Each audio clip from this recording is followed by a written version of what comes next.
Praise the lord. మీ అందరికీ దేవుని యొక్క సమాధానం కలుగునుగాక. ఈ రోజు మనం ఏ విధమైన సోషల్ మీడియాలో ఓపెన్ చేసినట్లయితే, యూట్యూబ్ గానీ, ఫేస్బుక్ గానీ, ఇన్స్టాగ్రామ్ గానీ చూసినట్లయితే మనకు అనేకమైన బోధనలు వినపడుతూ ఉన్నాయి. గొప్ప గొప్ప ప్రసంగికులు ప్రసంగాలు చేస్తూ ఉన్నారు.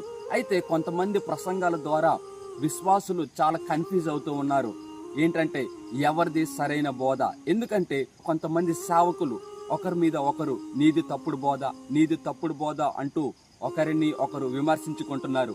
అయితే విశ్వాసులు ఎవరి బోధ కరెక్ట్, ఎవరి బోధ సరి అయినదని మీరు గ్రహించగలుగుతున్నారా?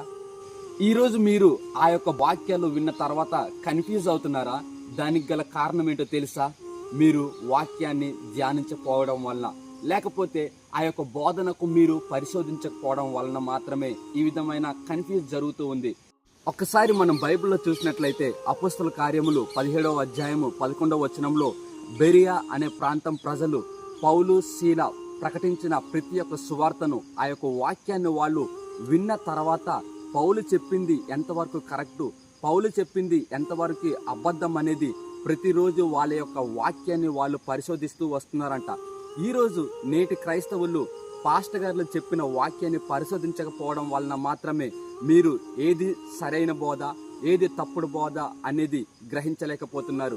అందుకే దేవుని యొక్క వాక్యం అంటుంది కదా, కీర్తనలు 1వ అధ్యాయము 2వ వచనంలో అంటాడు కదా, యెహోవా ధర్మశాస్త్రం నందు ఆనందించుచు దివారాత్రము దానిని ధ్యానించువాడు ధన్యుడు. ఈరోజు నువ్వు నేను ప్రతిరోజు దేవుని యొక్క వాక్యాన్ని ధ్యానిస్తున్నామా లేదా?